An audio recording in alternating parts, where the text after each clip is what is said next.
Right. Thank you so much, Sarah, Byron, and Gary. For me, it's a really fascinating presentation. Like the whole topic is completely new to me, and it's really interesting how this very tiny and invisible and very rare material lithium, and what it can do and contribute to the world.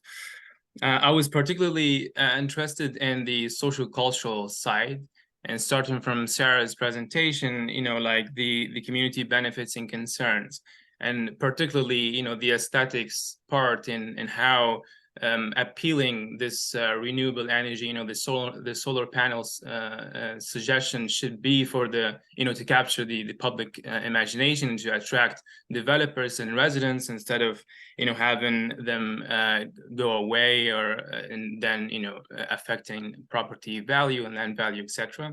And then connecting this to Byron's presentation, where it was like amazing how it's the events and the activities in the learning center, how it's making these like the solar panels and the agrivoltaic condition like almost sensual, and it seemed to me like I was interested in like imagining how it could be as a social media promotional campaign, or maybe um a Coca-Cola campaign or something, with the photography, with the artistic activities, which is really, I think, gives the core effect, which is to capture the public's attraction and imagination. And then this, I was interested in linking it to Gary's point, where I was particularly wondering, like, in between 2015 and between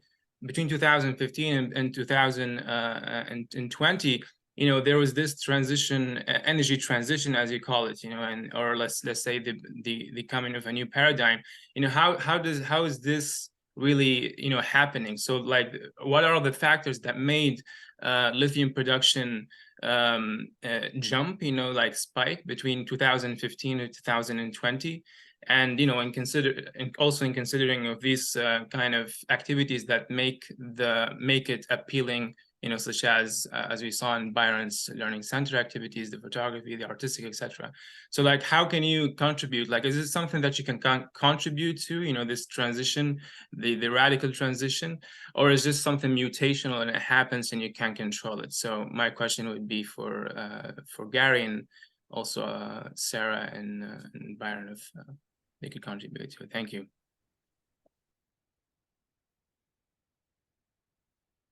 Did you want to start, Gary, or do you want me to jump in? I mean, I think the only thing as far as the big jump, I didn't have a slide that showed like electric vehicle sales, but in a large part you'll see that they're correlated.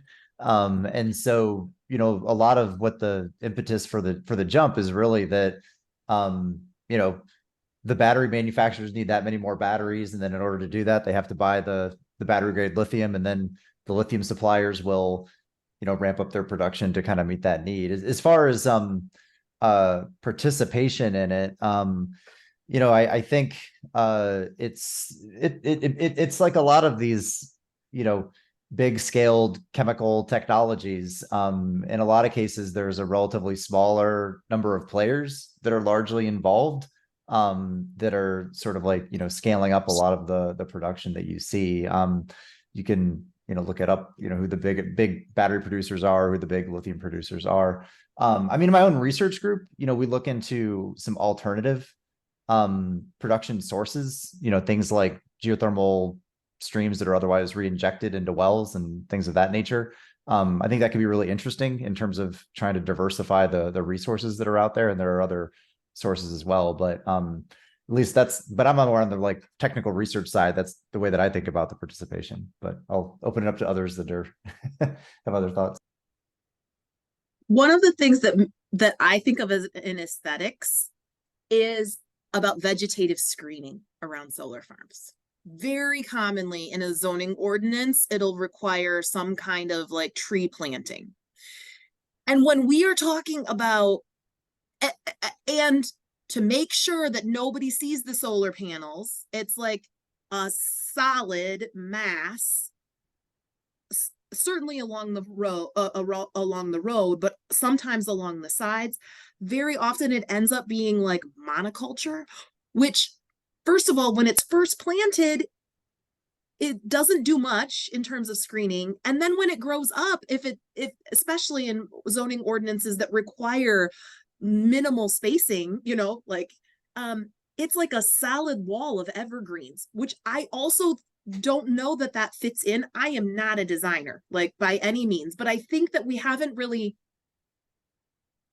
I've been to a couple presentations where they suggest that there is more enlightened ways to think about how to how to vary vegetation to actually not draw your attention to it, to have an aesthetic improvement maybe along the road, and to get you to pay attention to the trees rather than to kind of what's behind it. And the other small part of this is, I already told you, I don't like barbed wire. At least Midwest rural doesn't usually have barbed wire in it.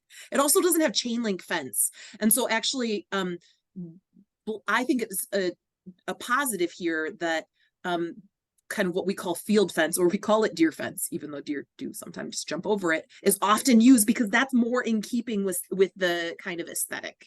And it happens to be cheaper. So that is a win-win there. There are a couple of questions in the chat. Sorry, do you maybe want to bring them up? Yeah. So Yung Yang says, thank you for your talk. I'm curious about your opinions on how the new technologies of battery reuse will influence the industry in both political aspect and urban design or planning aspect. Thank you for your answer in advance. Yeah, it's an interesting question. It's a little bit outside of the scope of things that I normally think about, but I mean, if you think of like with lead acid batteries, it's not really as significant from, I don't know, like the urban design planning side of things. I mean, it's usually sort of incorporated into, or at least not that I think of. Maybe I know this is maybe the wrong audience to say that, but I think of it as like, you go to the battery center or the or like the auto mechanic shop, and they have it incorporated into their processes. And then there are, of course, larger scale collection centers. I don't know that I ever see them on a regular basis, but they do exist, and there's a whole infrastructure for moving those along. So one has to imagine that something of that infrastructure, and actually larger, because the batteries are going to be a lot larger, is going to have to take place for electric vehicle batteries if they're going to be successfully recycled. And so, yeah, I mean, what does that infrastructure look like? What do those where are those places? How are they, located and used? It's an interesting question that I don't really know an answer for. But yeah, it's a good one. All right, so we have another question by Ammon. It says, Gary, given your work with lithium ion battery recycling, what do you foresee with recycling of solar panels? Could there be similar pros and cons? Yeah, I'm not as much of an expert on solar panel recycling. I know that's something that has shown up in the broader, like, critical materials recycling literature that I've seen. It is a tricky, maybe in some cases even potentially trickier, in that high purity silicon is obviously has some value, but the raw input materials, if you were to break them down, are really intrinsically a lot lower. So there can be some challenges there on reprocessing, but there are existing places that are repurposing solar panels. And it's also in some ways, there's a similar challenge in that there's a lot of different constituents. I mean, there's that might potentially have value. It just depends on how well you can easily access them. So, I mean, there's silver and lead and all kinds of individual components there, but I don't know enough about the specific reprocessing processes for those systems. All right, and we have another question by Yung Yang. It says, "Thank you, Professor Sarah's share. I wonder how noise is controlled with we applied wind infrastructure to the community. Also, I have a concern on noise to the wildlife. Thank you for your response." So, this is the thing, coming from the wind space, like people are like, why would you need to think about noise for a solar farm? And some solar farms are very quiet. And even the kind of tracking panels, I love standing under a panel when it tracks. It just does a little tick. It's the inverters. And especially for a larger solar farm, they often have cooling fans to keep them from overheating. And some inverters are very loud and some are not at all. They're quite quiet. And so some of this is just what is the noise profile of the equipment that you buy.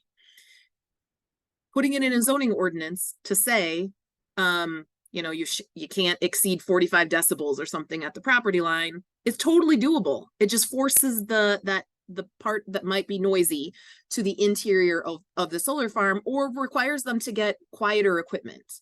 For wind, it's a similar situation. So some equipment is noisier than others. And I would suggest that, actually, if anybody's ever seen this is where technology also intersects with social acceptance. The trailing edge of a wind turbine blade is serrated. Sometimes I don't know if you've ever seen them going down the road, it is not a bird chopper. It looks like a knife, but it is not. It's on the opposite side. It actually disrupts the flow, and so it makes those turbine blades significantly quieter. And so that's what I would suggest. I don't know of the concern of noise on the wildlife. Actually, I mean, one of the concerns for wind in particular is wildlife, whether or not bats may be attracted to something about wind turbine blades spinning. But I haven't seen tons of research on that, but that's not 100% my area of research. All right, we have a question by Mona. Mona, do you want to speak it out? Yeah, so it's in relationship to Byron's project. I really find it's a fantastic and successful prototype that you developed here.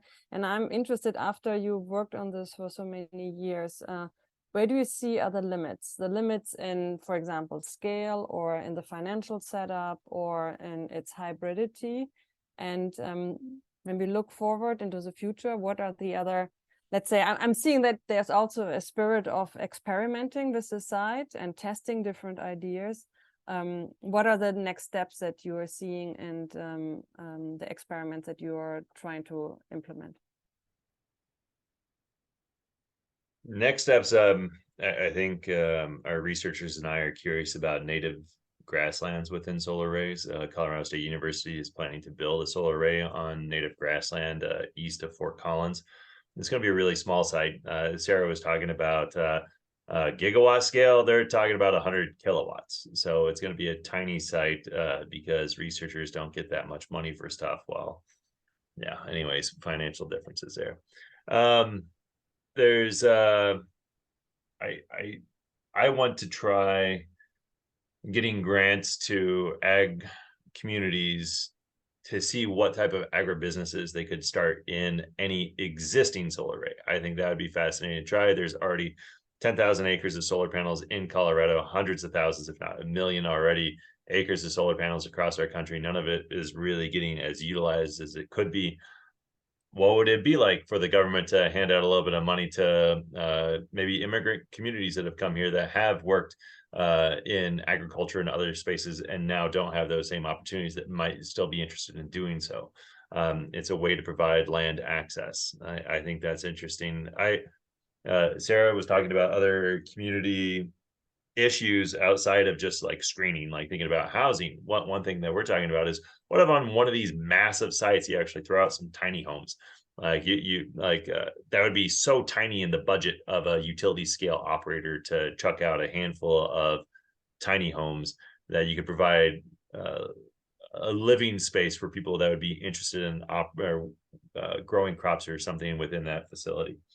Those are some of the thoughts that we have moving forward. I think we're going to be working on an agrivoltaics certification project over the next couple of years, see if we can't get that off the ground. I also noticed in your question, you wondered about climate zones. I mean, we're talking about shade. So if you're already in a really shady place, agrivoltaics isn't going to do a ton for you. This is going to be best utilized in spaces that are really sunny, that are hot, that could use the shade. I don't. Maybe I'm not smart enough to see the opportunities for solar panels like at the North Pole or something for agrivoltaic purposes, but there's going to be certain spaces where it's just not feasible. And I tell farmers all the time, like, if you don't have a 3-phase line or a high tension line on your property or near it, you're not doing agrivoltaics, because you need the solar side for it. And if you're not situated for solar, then don't waste your time trying to go down that path. Thanks. All right, so we have a question by Maria. It says to Sarah, could you tell us more about who are the developers behind solar and wind farms? Who would you like to see operating in that space? Yeah. So it depends from place to place. Sometimes the utilities are developers themselves. In some states, that's very, very common, that the same people that you pay your electricity bill to are the ones building the wind or solar farm. For large projects, like the next step, where that's not the case, it's not the utility, it's another kind of private company. There's sometimes a market for kind of municipally owned or community owned projects. Usually there's a consultant who is an expert in building wind or solar farms that like works with them, but it could be owned by the community or the municipality. Just the amount of capital that it takes to pull this together means that those tend to be smaller, which is like a win-win. I mean, that they fit often and they have some additional benefits. So in terms of kind of who I would like to see, I mean, I would like to see things flipped on their head, and rather than a developer coming to a community and say, let us convince you to allow you to have us here, communities imagining what it is that they want with their landscape and how wind or solar can be helpful to getting them the things that they want and need, and welcoming in, having an RFP for development. Some early communities have done that. We have some examples of that, but right now there's just so much interest in the market for renewables that it's hard. That communities are often behind the 8 ball, and I've been trying to, again, get them to think about what they want before a developer shows up. Access to infrastructure is one of the things that they need to have, though. Like that's a precursor to any of this. And that's kind of the size of projects that I've been talking about aren't just the 3-phase power on distribution lines for a couple acre, or a couple megawatt site. That's possible. Here, you need to have access to the large transmission lines. All right, so we have a question by Sanika. Sanika, do you want to speak it out? Sure. I had a question in terms of the regulations and policies that are currently existing in terms of clean energy production. How much do they kind of cause a hindrance or help in terms of the process that clean energy production requires, and what are the ways to kind of work around these issues?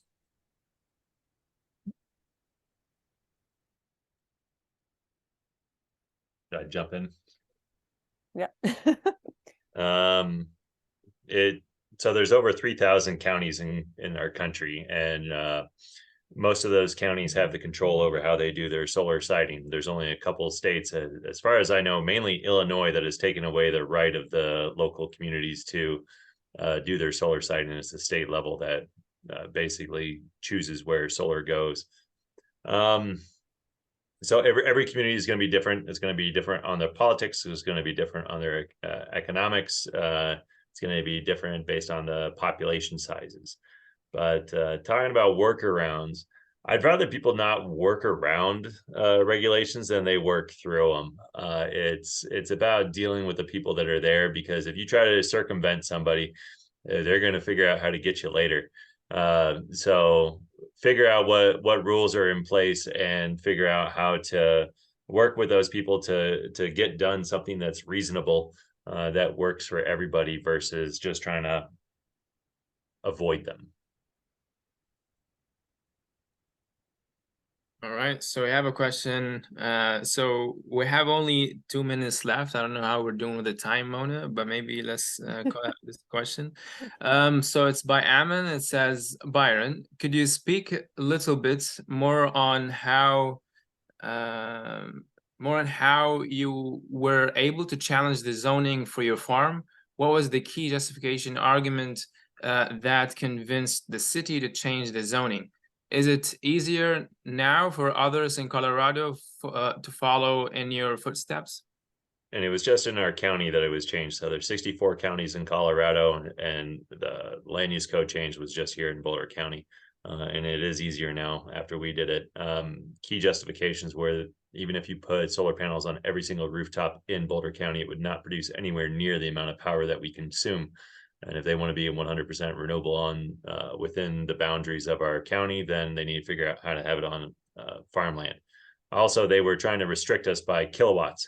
They said that you could only have 100 kilowatts on your property. I thought it was dumb.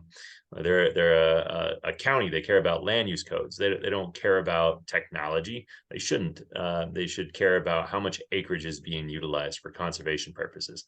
So they changed it from 100 kilowatts to 7 acres of solar infrastructure that we could have at a very small scale.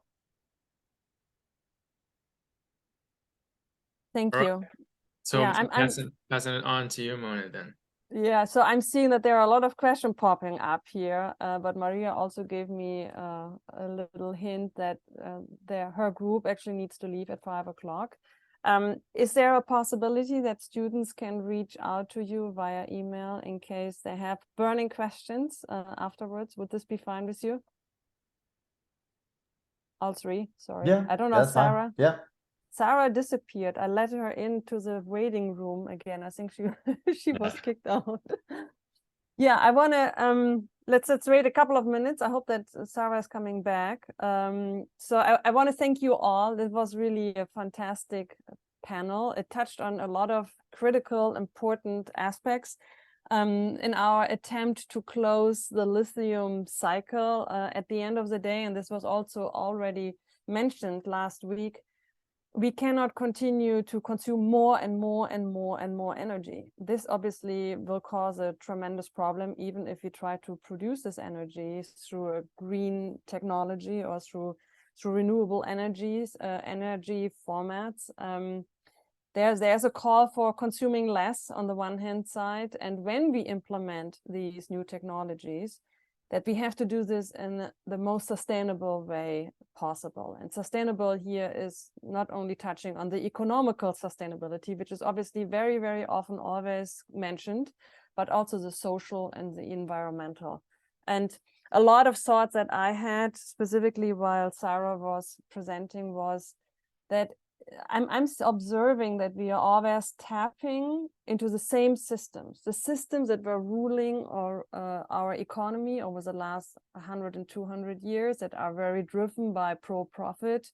The same systems are again dictating what we are trying to do in the renewable energy transformation. And obviously, I have not a lot of hope that this will actually bring through true justice and true sustainability. So I find all of these projects that are trying to break the let's just continue as we used to do it in the past, that are trying to break this, are really a great precedent, and we need more and more of these prototypes to test these economies through scales and also for their impact. So hybrid is the way forward, even if it's a little bit messy, and I wish we can write solar ordinances or ordinances in general that are actually requesting these passages. So with this, I want to close our third panel. I want to thank you all, the students as well as the speakers, for today's sessions. And Alejandra has a couple of words just to hint you at the last component of our virtual symposium, which is the keynote, and this is which will still come at the end of October. Alejandra? Thank you, Mona, Maria, and Jimena for bringing together such interesting and different points of view on this lithium subject. I'm really happy to have joined you in these all three meetings. I would like you all to invite you to our last session for the symposium and keynote this next Friday, October the 27th. We are very happy to have Billy Fleming to join us in this conversation. Billy Fleming is the Wilkes Family Director of the Ian McCart Center in Weizmann School of Design, a senior fellow with Data for Progress and co-director of the Climate and Community Project. His fellowship with Data on Progress has focused on the built environment impacts of climate change and resulted most prominently in the publication of a low-carbon public housing policy briefs tied to the Green New Deal for Public Housing Act introduced in 2019. So I'm sure it will be a very inspiring presentation to end up this symposium. Thank you. Thank you, Alejandra. Thank you, Mona. Thank you, everybody. Thank you, everyone.